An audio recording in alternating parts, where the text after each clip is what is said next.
My conversation today is with author, scholar, practitioner, and podcaster extraordinaire, Greg Kaminsky.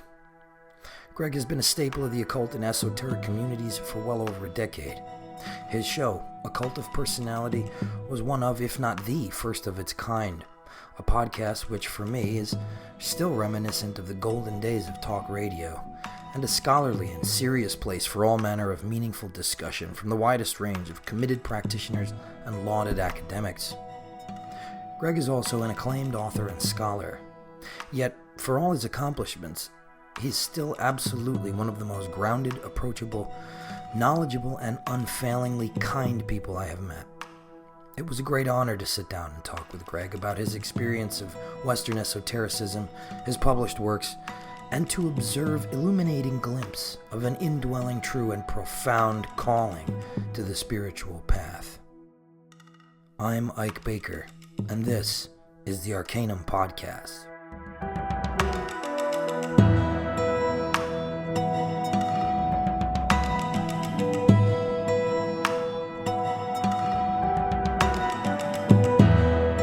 I'm curious about your background. Was magic and occultism, or I'll say spiritual development, was that always something present in your life, or how did you get started in it? That's a good question. How did I get started? I think I've always been really interested in these things. Ever since I was a child, I can remember wanting to understand better what all this is and how it all works, and because it seemed like there wasn't really clear answers or direction or guidance in terms of like, what is all this? Why are you here? What are you doing? What are you supposed to be doing? And like, it seemed like lots of people had things they thought they believed to be the answers to those questions, but it was clear once you dug in, like nobody actually knew, even though it seemed like the most important thing to know. And yeah, so I've always been curious about that, and just, it was like this part of me that I could never quite satisfy. Yeah, I mean, that's a good point.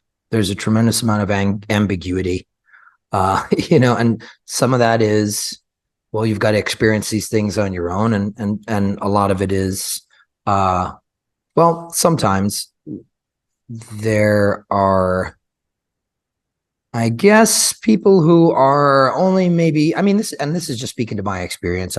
I've kind of had a pretty broad background. I started out in Eastern stuff, really, but being raised Roman Catholic, and then going into, I guess, a Western iteration of Taoism and Zen Buddhism. There you can stumble across people who are maybe teaching the stuff that are only halfway through themselves. So, I mean, that's a good point. That kind of itch to go further. Now, I'm sure you've spoken of this at some point before, but for any new listeners, how did podcasting intersect with that interest? Yeah, so I had all these questions, and I started intuiting somehow that magic and Freemasonry and tarot and alchemy and all these subjects kind of were circling the edge of what I was trying to figure out. And at the time, I think it was like 2005 or so, there were not a lot of podcasts around, and certainly not any that really explored these subjects in the way that I wanted to. So I figured, I got some time, why not do it myself? And that would give me an opportunity to talk to people who knew more than I did, and then I could share that with people who were also interested in it. And so I guess it started kind of as a self-interested activity, and then it grew to become something I could share and learn from and connect with others. So it was really wonderful. I'm really blessed to have had that opportunity. So I really think it was totally worth it. Yeah. It's interesting too that it kind of mirrors in a microcosmic way, I guess sometimes magic itself and that initiatic path, we don't always go to it for the best reasons, or I'll say like the most spiritual reasons. Like you kind of said, it was there was a self-interest there, but at a certain point it just kind of, some things kind of take a life of their own depending on how much you put into it. Yeah. And then they become something that you can share, which, thank God, because occult personality was a huge influence on me, not just doing this, right? Like I was in a similar situation, right? I mean, there was a point on the internet where you couldn't find really any information about this kind of stuff. So getting into magic and the occult and initiatic orders, it was nice to be able to turn to a pod where there was kind of a forum happening, Yeah. not just kind of white noise. Mm. It's like people who know what they're doing are talking. I mean, I find also that conversation in general is becoming somewhat of a lost art. Yeah. I think it's kind of important to preserve that too. But obviously, you're a practitioner and an author as well, like many of the guests I have on. What I am really interested in about your particular approach is this kind of bridging of Eastern and Western perspectives, not just the teachings, right, but the perspectives. And like your latest, I believe it's your latest, A Revelation of Wonderment, and books like Pronaos. So you're obviously interested in magic, the occult, tarot, things like that. And then, you have a degree in this stuff too, right? From Harvard. Yeah. I have a degree in medieval studies. Yeah. So then how does the Eastern stuff get kind of, where's the meeting point there? I mean, did you go and seek that out? Did you grow tired of the Western kind of approach, or how'd that happen? It's that not really at all. I think what happened was that I felt like I kind of hit a wall. Like, I was interested, like I said, in these questions like, who am I? Why am I here? What is this place? And I found magic, Freemasonry, tarot, alchemy to be intensely interesting and clearly have something to communicate. But it didn't seem like they had the methods to practice that would actually like lead me to becoming the person who knew the answers to these questions. And so I kept looking for someone who had some clue, like, because obviously people say like, well, you need to do this, or you need to study that, or you need to learn this.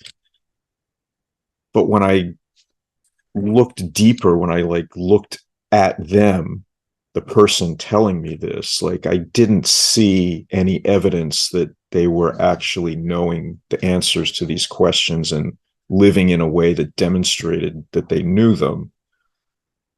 So my conclusion was basically like, you're right, people tend to teach even though they're not finished themselves. And so I kept looking for someone who was finished, who actually knew what they were talking about and could tell me what I was missing. And then when I finally met that person, it turns out they teach Buddhism. So I was like, okay, well, then I guess that's what I'm doing, because that's what you teach. And that's the way for me to learn what it is that you know.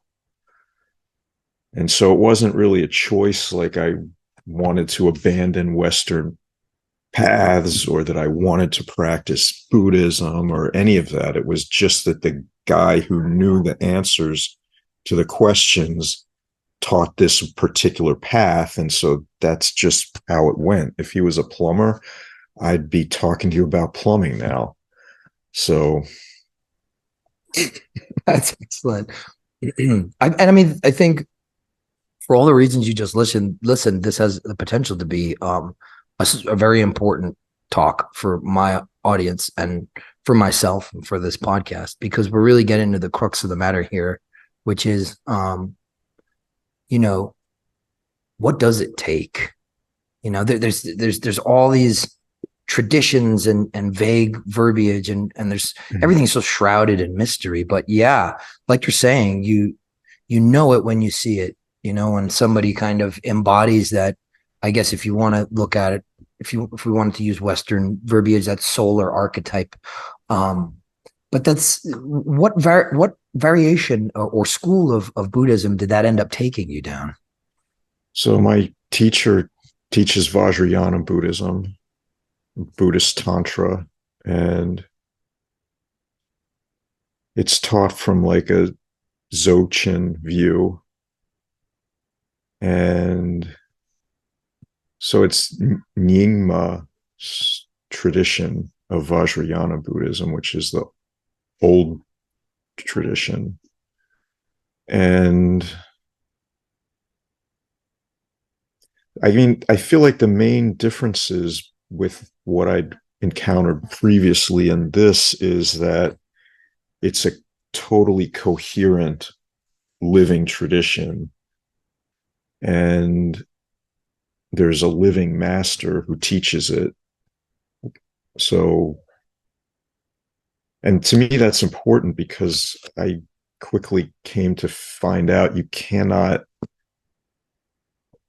get gnosis from no gnosis. Like, you can't get something from nothing, in a sense. So without the enlightened master, there's not really a chance that you could even accomplish that, because it's not what you think it is. It doesn't appear the way you expect it to appear. It doesn't act the way you expect it to act. And for many reasons, the whole realm and all the beings in it really have zero interest in you doing this thing, and yourself included. So it's extremely difficult, and it requires the one that knows already, and then it requires this sort of coherent structure of methods that you can work through to actually produce changes that will take, that are more or less stable, I guess. Yeah, that's an interesting point that you have to say also about this idea that it doesn't happen the way you think it's going to happen.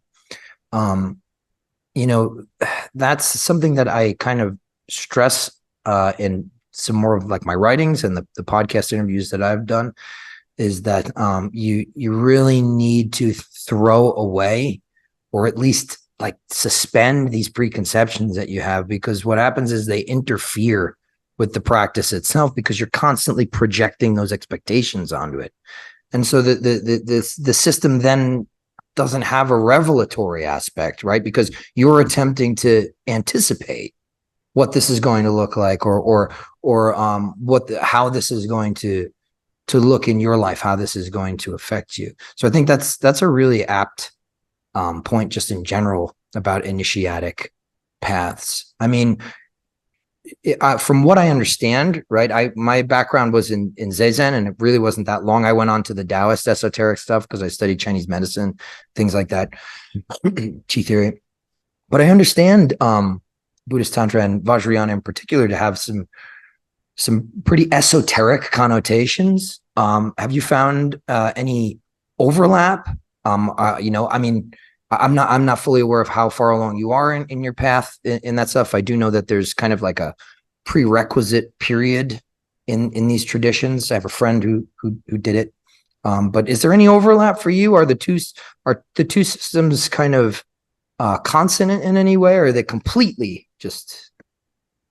Well, I feel like they're completely congruent and overlap in terms of the theory, like what you're trying to do, what the goal is. The broad, general sort of strokes about how one goes about that, those are all completely the same. What's really different is, again, the sort of this living enlightened master who's the teacher. Although if I think about like the origin of Western traditions, it's not at all strange, because like Christ was a guru, obviously. So it's not that radical. But really, like, it's the methods I find that are what is really different. Like Tantra uses mantra and visualization of the deity as the primary method. And there are similarities to practices in the Western traditions, but they don't really go to the depths and extent of this, where you're doing like mantra and visualization for hours at a time, and you just kind of go into like a trance state, basically. And the things you can discover in that are really, really way different, I feel like, than what I've found in the Western traditions. And a lot of it, I feel like, is like the grace of the guru, like actually being able to convey the blessing force or wisdom to the disciple. And then when doing practice, like the willingness to sit through, like there's a certain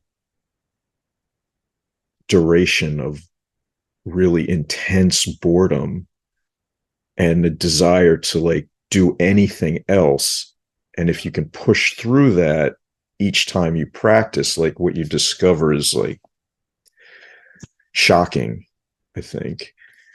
And so there's a lot of points of similarity. I mean, basically this idea of like uniting with the divine, purification of one's mind and body, sort of learning devotion, like learning what the divine is and why one is devoted to that, and sort of the notion that beings who are closer to divinity can help us to get closer if we ask for and are willing to receive their help. So there's tons of similarity, but there's a departure once one actually like sits down to start practicing the methods, where it gets quite different and requires a lot more guidance and a lot more intense sort of finding one's way in doing things that there's no real way to describe in words. Yeah, and I think also what's striking to me is this idea also that, you know, the Western traditions, not only textually, but in terms of the actual lineages, they're quite broken. Yes. They really are quite broken.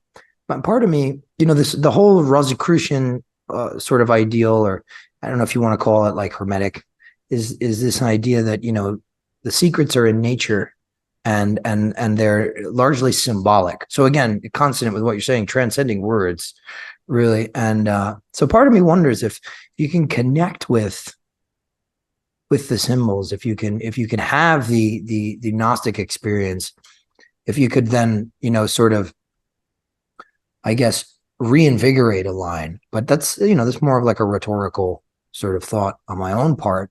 And then the other half of the situation really is that we live in a culture in the West now which has become so radically individualistic that it's like not many people are going to want to sit in tutelage. You know, they just don't want to do it. They don't want to hear what you have to say. And then you're kind of scratching your head like, well, why'd you come here? Type of thing. I think that's one of the first one of the first lessons is that faith, that submission to somebody. But like to your point, right? You're saying you saw somebody who embodied that, you know. Yeah. Yeah, it's So hard to kind of admit that we can't do it ourselves, because you're right, our culture really cultivates this notion of like do it yourself, self-sufficiency, like I might need a teacher for a time, but not forever. Like I can learn it from a YouTube video or from reading a book or, you know, whatever for dummies, and I'll be fine, right? And in our culture, that kind of works because, no, like for the most part, no one's really an expert in anything, and we all kind of accept this sort of mediocrity across the board, and to the point where we're like in the midst of social breakdown, and we're just like, yeah, I guess that's just how it is, you know. But that's not how it is in the spiritual realm, and you do need someone that actually knows the truth and knows what they're doing and how to teach and how to prevent you from screwing up terribly badly, and knows how to talk to people so they don't just run away.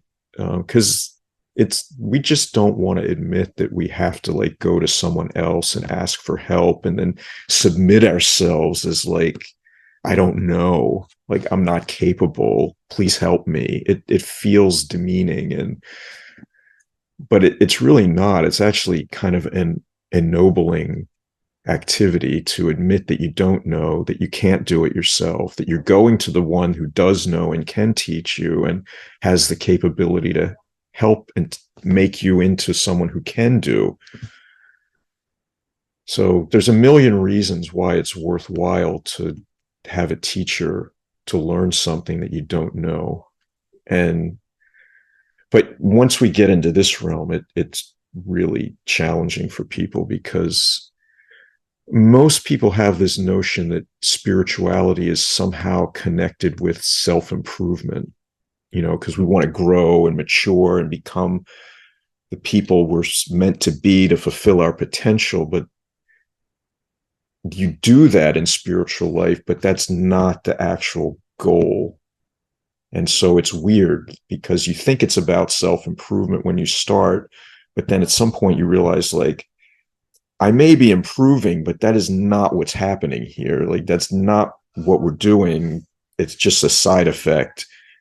And then it becomes, well, like, if I'm not improving myself, like, what am I actually here for? And then you can kid yourself, like, well, I'm here to like become enlightened, or I'm here to like know the secrets of the universe. And then you realize, well, that's clearly not it either. And then you pretty much realize, like, I'm just here to help the teacher who's teaching other people and myself, and like that's what I'm doing here. And it's humbling, but it's also like real, it's realistic, and it's not a facade anymore. yeah, well, I think that's a key point of humility, is not this kind of self-deprecating, groveling. It's an admission of the reality of the situation, really, a lot of the times. So I think that's a really important thing to say. And I'm glad to have you touch on this stuff, because you speak with a level of insight, really, like it's a lot of times, or sometimes you'll talk to somebody about these kinds of things and it ends up being very mysterious. But, I get the real sense that what you're saying has a lot of practicality behind it, and it has a lot of application to human experience in general. So that kind of universality is, for me, it's a big clue into the fact that, like, yeah, you're definitely living what you're talking about. Yeah, you're still there? Yeah, sorry. It's all right. I'm gonna switch my video. Sorry. No problem. Yeah, I think what you mentioned is important, because if wisdom doesn't touch us where we are, like where we live in every moment, then how's it actually useful? Right. So, I mean, I've spent years now sitting in rooms with small number of people who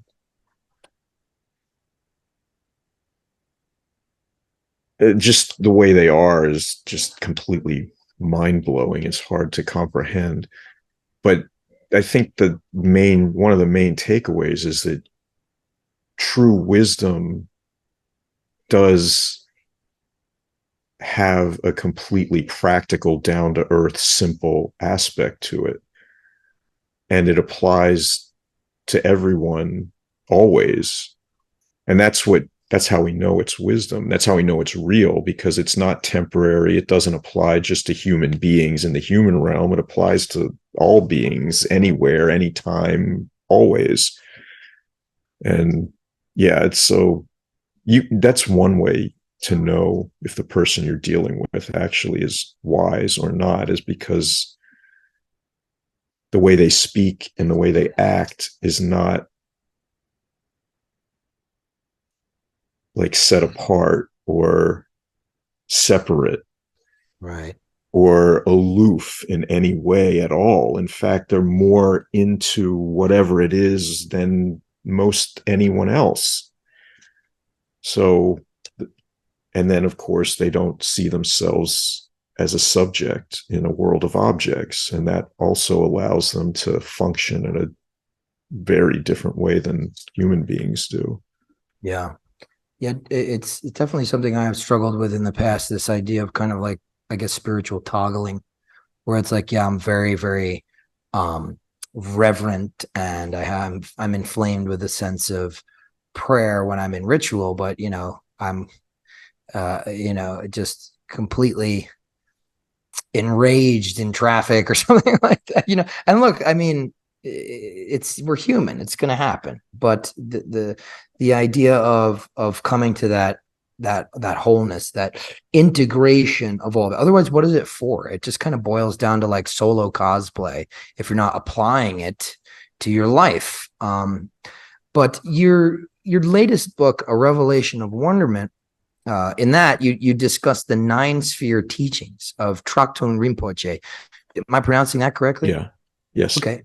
So I'm just interested, and I'm sure some of the listeners are interested in the contextual background of that. So what are the 9-sphere teachings? Can you go into that at any level? Yeah. So the 9 spheres teachings are what we would call teachings on view. So they're teachings on what is reality? How do we view reality? What does that mean? How does it function? And so the 9 spheres are what you call dynamics of divinity. So normally when we think about the divine, it starts out in a mode where we're praising all the qualities of the divine. It's light, it's vast, it's open, it's free, it's glorious, like all of these words and ideas and concepts. This is called the cataphatic approach to divinity, where you're like effusively praising and devoted to divinity. And then at some point in that trajectory, the words no longer suffice. The images and the concepts fail to actually convey the shock and awe of the divine. And then you go into the apophatic mode, which is the divine is unknowable. It's ineffable. Nothing can be said, right? Nothing can be known even. And then there is, if you keep going in spiritual practice past that point, which is a tremendously significant point in and of itself, one can then, in the depths of meditation, know the dynamics of divinity that arise to be known after that. The openness, the open, vast nothingness of divinity, this sort of way that it wants to disclose its secrets to itself, this sort of tender-hearted resonance. And there's many other qualities, including like a brightness or a luminosity and a knowingness quality that knows itself as nothing, and brightness. And so these dynamics are present prior to consciousness or beingness or form or time or space or any of those things that we conceive of. And so the book is really trying to describe how we can know the echoes of these dynamics in our lives, in the world, how we can appreciate them. But a significant portion of the book is really describing how, like, this is the natural state of reality prior to any human being. But then there's the question of, like, if this is the way it is, how do I end up as a human being in the human realm, deluded and confused about what is? And so it's kind of exploring how wisdom becomes delusion. And if we know how wisdom becomes delusion, then the chances that we can work our way back to wisdom become greater, because we can then see how the mistake of interpreting perception wrongly happens naturally before we have a chance to even do anything about it. But then we learn what it is supposed to be, like what this really is, what's going on, what I really am. And then we can start acting from that perspective. And then that becomes sort of like its own path in and of itself, because all that matters is really how we hold appearances. Do we hold them as divine, or do we hold them as things? Because it can't be both. It's got to be one or the other. Either it's wisdom or delusion. And you get the choice once you know, but you can't do both at the same time, because wisdom obliterates delusion when it encounters it, and delusion simply cannot exist in the light of wisdom. It's like darkness and light. Once the light shines, the darkness just dissolves. It's nowhere.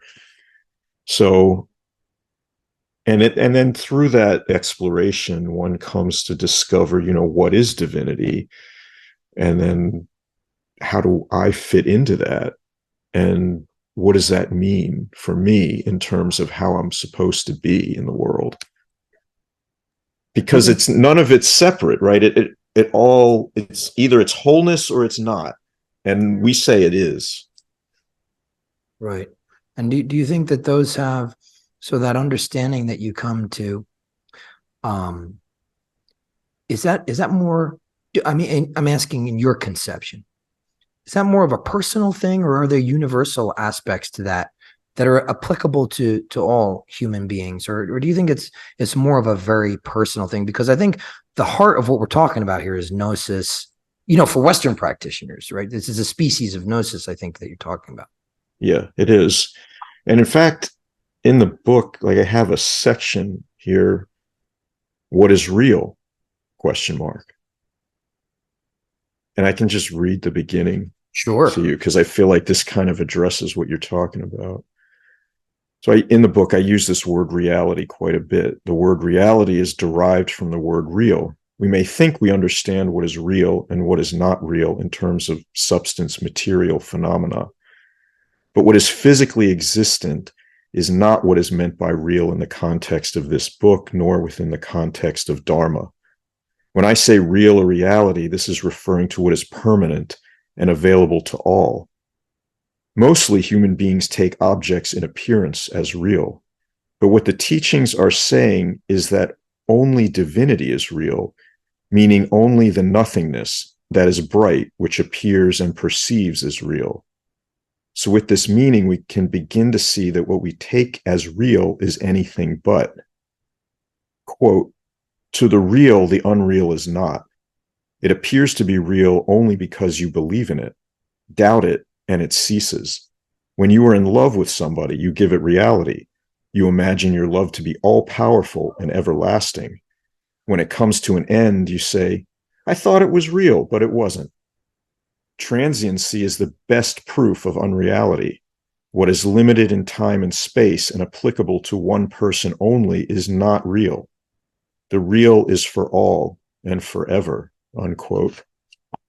So gnosis can't be personal in that sense because there's no person who's knowing that. In order to be gnosis, there has to be like an obviation of the experiencer, meaning gnosis is the absence of a subject perceiving objects. And because, like we said, it's wholeness itself. So when wholeness knows wholeness as wholeness, that's gnosis. There's no person there doing anything. Perception's happening, but the mind that perceives is nothing. It's empty. Wow. Yeah. Well, first of all, that's beautifully written. But I was kind of hoping that you would, secretly hoping that you'd give that answer. Because to me, so everything that we've spoken of, I'm of necessity, I'm filtering through what is my really most established philosophical language, or ontological, or how, theological, whatever you want to call it, which is Platonism. And so, that right there is the idea of the, the noetic realm, the thing that, and literally the criteria for reality was things that don't die, they don't change, permanence, as you're saying. And again, this idea of lethe and mnemosine, not, or anamnesis, really, it's all very, very, very consonant. So, but I feel like a lot of this stuff has the potential to get washed out in let's face it, occultism, particularly of the Western variety, is kind of experiencing an explosion right now. That seems to be like, if people are going for philosophy, they're going for this stuff. And a lot of it is somehow oriented towards that idea of a personal kind of gnosis, a personal understanding.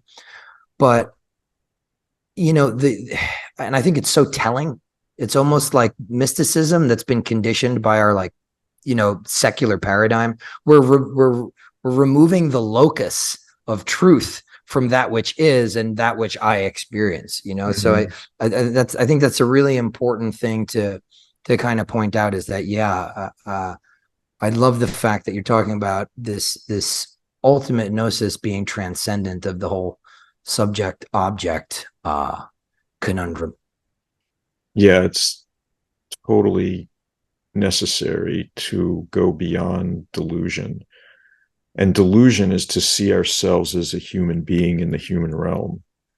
I know it works superficially to sort of navigate 3D reality, but if we are honest about the suffering in our own lives, we would admit that it doesn't actually work. It wasn't meant to work. Nobody ever promised us it would work, and it doesn't. So we can continue kind of stumbling and bumbling, trying to make it work, even though there's no evidence that it ever will or ever has.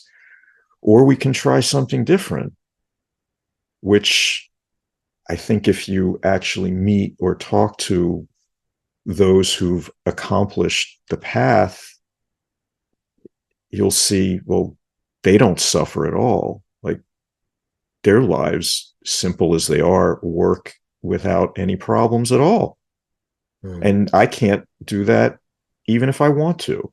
So at some point, like, self-honesty's got to penetrate and just reveal the fact that, like, what we're doing isn't working, and it can't work. It won't work. but there is another way. It does work. Right. Yeah. Don't let that lead you into kind of nihilism, right? It's like you just have to. I use this really poor analogy, but it's just like, okay, if you're going to talk about societal conditioning or whatever it is, because that's typically like people will bring their societal conditioning or programming into spirituality, which is attempting to on one hand stabilize them and on the other hand completely obliviate them, and so we're always filtering that stuff through that perspective lens. But the really poor analogy I use is that if somebody taught you baseball, they taught you the rules that were completely wrong, so that every time they played against you, they'd win. You wouldn't necessarily, it wouldn't be the most mature thing to walk away and say baseball doesn't exist. You just go find out the rules. You just figure it out. And again, it's not a great analogy, but I remember when I kind of woke up from that whole, I guess I think Mark Stavish has called it therapeutic blasphemy. That whole period in my life where just railing against the paradigms that I felt lied to by. I realized I'm like, you know what? I'm just swallowing wholesale its antithesis, which would kind of almost seemed like it was just already prepackaged there waiting for me to devour, Totally. So it's just crazy, like all of it, this whole experience, especially like what's going on now. But from what I'm hearing from you in the, your understanding of these teachings, you're working them out, your self-honesty, and you're being able to sort of juxtapose the talk against the walk with this teacher that you found. It sounds like it involves a fair amount of sacrifice. Would you consider that to an accurate assumption? Oh yeah. But I mean, sacrifice has to be understood. Like, I didn't have to give up my family or like leave some great job I had or like give up all my money or any, like none of that. Like he didn't want any of my money. He didn't want my family or my job or any of that stuff. And yeah, but the thing is, like, there's no talk of like any cost or price to pay. And if I'm honest, it's because the price is too high to even bring it up in conversation. Like, how are you going to say, like, I don't want your money, I just want your life? Yeah. You know what I mean? Like, the cost is so high that like it's not even polite to bring it up in a conversation, because what's being asked is like, well, you want these teachings, you want to know the truth of reality, what's going to cost you everything. My teacher's constantly saying this is the path of giving up everything and getting nothing in return.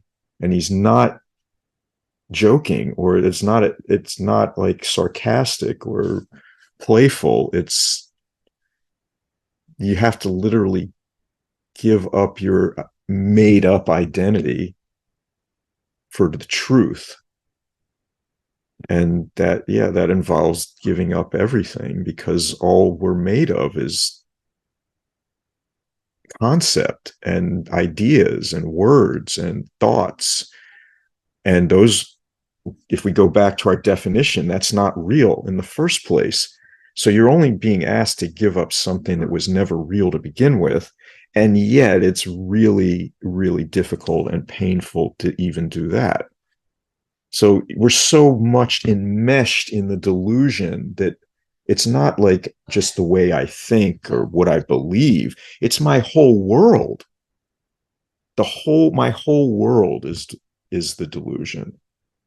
And so, yeah, you have to give it all up. And even if you wanted to, like, you're not able to do that in one fell swoop. So it takes all these practices and time and energy and angst. Yeah, it is tremendously difficult, but it's also, life is tremendously difficult anyway. So we might as well make it meaningful. Yeah, absolutely. Yeah, it's a hard pill to swallow that everything around you really is the source of all your suffering. You know, all the things that you desire, and all the identities that you wear, the personas, the masks and things like that. But to me, even in the Western tradition, it's just harder to convey these things, because there's, even you take a look at Masonry, for example. It's just kind of getting you to. There's a strong emphasis on virtue. I would consider it like arete, and eudaimonia, excellence and well-being, that type of path. But ultimately, it's getting you to approach yourself with this kind of alchemical formula, to dissolve what's the elemental qualities there, and perhaps reorganize them under the auspices of the quintessence, this spirit. And that's just one phase of the work. And it's easy enough to say that, but there's so many trappings in Western occultism of magic and, academic esotericism, that people really can. It's like a shopping mall almost. It's like, no, over here. Oh, we're going this way. So that's not to disparage it, because it's my mother system. I love it. I'm active within it. But there is that whole like misidentification sometimes between magic and spiritual progress, and I like to think of them as dovetailing at certain points, right? You can cultivate magic, and then at a certain point, it kind of, within that dissolution of persona, you find that you're a part of this magic, that it's something that you inherently are, rather than just things that you do. But on the tack of talking about for a moment things like, virtue, perhaps as prerequisite to some of these paths, like kind of that idea of like proneos, kind of like, you in your book and stuff like that. You're a Freemason. I have that correct? Yes. Yeah. So where does Masonry still fit into your practice at all? Or are you just devoted to your Vajrayana and tantric studies, or have you found that you can practically synthesize them? Well, I mean, there's no reason one couldn't do both. But I think, like, if we contextualize it, like, Freemasonry is the preparatory teachings and work that prepares one for the esoteric school. Like, all of the things you learn in Masonry about hierarchy, about fitting in with the group, working together harmoniously, upholding each other, in your activities and in your life, and, keeping confidence, and sort of like all of your actions, behaviors, and attitudes sort of coalesce together to form the lodge and a group of people like working together for a common goal. How to, dress appropriately, how to memorize appropriately, how to show up on time and be responsible for yourself and your duties and obligations. All those things are incredibly important and necessary when one begins the esoteric path. But there's a lot of people who come to the esoteric path without having gone through Masonry, and they generally don't have a great idea of any of these things. And so they then have to learn them quickly in a haphazard fashion, and, the results vary. But I would say, to me, Freemasonry is the ultimate preparation for esoteric school, because everything it teaches you prepares you to begin doing that work. So I feel like it's incredibly useful and beneficial, and I do recommend it to people who are looking for that sort of preparation. I think it's the best thing you could do. But when people ask me, can they find, gnosis in Freemasonry or something along those lines, I'm like, no, but that's not its purpose. I know it talks about that and it upholds that as an ideal, but there's no methods you can practice every day that are going to lead you to that. And despite the fact there are many wonderful, accomplished men in Freemasonry, there are no enlightened masters that I've ever met or talked to or heard of in Freemasonry. And that's not in any way a denigration of the craft at all. It's just me honestly trying to look at it and see, like, all right, what is it promising us? What is it delivering? Well, to me, it delivers what it promises, but it doesn't deliver things it doesn't promise, and nor should it. And so I think there are people that go into Freemasonry looking for those things and expecting to find them, and they're often bitterly disappointed when they don't or can't. But I think it's just the fact that Masonry does what it does, and it provides what it provides, and it does it brilliantly. So I think it's great, and I enjoy it. But I'm where I am now, like the practices that I do every day don't involve Freemasonry because I'm working on something else now. But never would I have made it here without Freemasonry either. That's great. So I have a canned question that I ask everybody towards the end of our conversation. So for the audience that has been listening to our conversation this afternoon, and maybe they want to dive in a little deeper to some of the things that they've heard you talk about, could you list 3 books that you would highly recommend that they go and check out? And you can definitely list your own. Yeah, that's a good point. Okay, so I think the Pronaos book is good because it does address like the function of Western esoteric paths and compares them to Eastern paths and Buddhism. And I feel like that is a really good explanation of those things. I feel like if someone wanted to know more about like what enlightenment actually is, like my books are not really going to convey that because I'm not that. But I think if you could read like my teacher's book, he publishes under the name TK.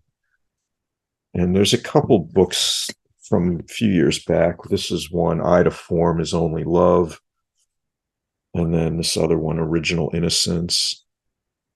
I think these 2 books like are a brilliant demonstration of what the enlightened mind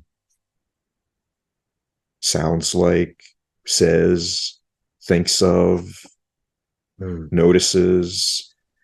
They're not books in the traditional sense, and meaning like there's letters, there's poems, there's quotes, there's ramblings. They're really incredibly brilliant. Like it's hard to imagine like if there's someone who's so full of wisdom that like even in everyday casual conversation it's like lint that falls out of their pocket is like the most amazing thing you've ever heard and can like change your life. So the person who's like that then writes some books, and then